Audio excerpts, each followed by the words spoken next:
So we made it to the shop.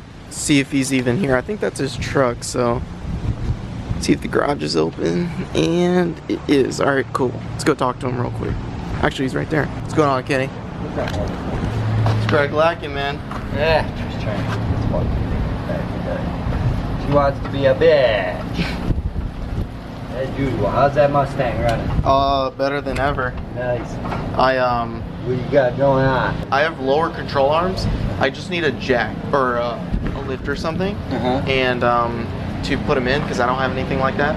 And I think you have to hold up the rear end. What I got here? That's what I was looking at. I peeked over. I was like, dang, okay. This thing's nasty. Pretty crazy. Is this yours? No. Oh. Well, I was with a customer of mine.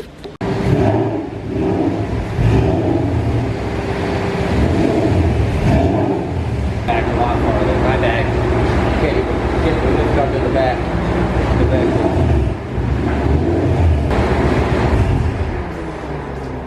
Alrighty, so we have the lower control arms right here, one there, and the other one's right here. So first we're going to take these bolts out right here, which is an 18 millimeter. This one and that one back there. So once you loosen that up a little bit and then use one of these to hold the rear end on each side, do one at a time. And then once you do that, then you can take these all the way off and then put the new ones in. Same with the other side, right here and right there. And that's pretty much it. It's a pretty easy install.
Made it at home, and let me show you the lower control arms. So they're in, and I zip tied the brake line onto the control arm. Make sure you put it on the bottom, not on top, so it doesn't hit anything. And make sure that you grease the bushings on both sides. That way it doesn't make the squeaky noise. So make sure to do that on all four. And that's pretty much it. It was a pretty easy install for the most part. Just grease it up, take the bolts out.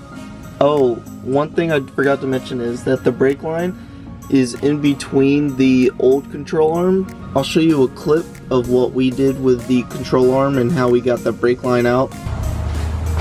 Alright, so one thing I forgot to mention.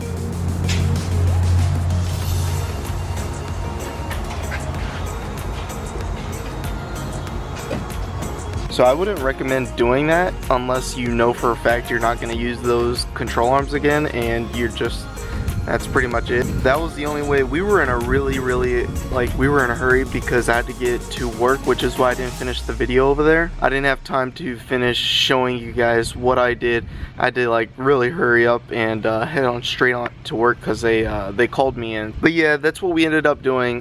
We ended up cutting the control arm, that way we could get the brake line through, taken off, undo everything. So here, what you're supposed to do is take the brake line, unhook the brake line, take it through the control arm. There's like a pin that you're gonna have to unhook to take the brake line off, and then just unhook it through the control arm, take the control arm off, zip tie it to the control arm on the bottom, and put the brake line and hook it back in with the pin. So it's really easy for the most part. Another thing I forgot to mention is that the torque is 130 foot-pounds of torque. So make sure that each bolt, there's a total of 4, 2 on this side, 2 on that side, that they're 130 to torque down, and that's pretty much it. So actually, let's go for a drive, because I did notice a couple things while I was driving. All right, so pretty much one thing that I noticed right away when I was driving is that the tire noise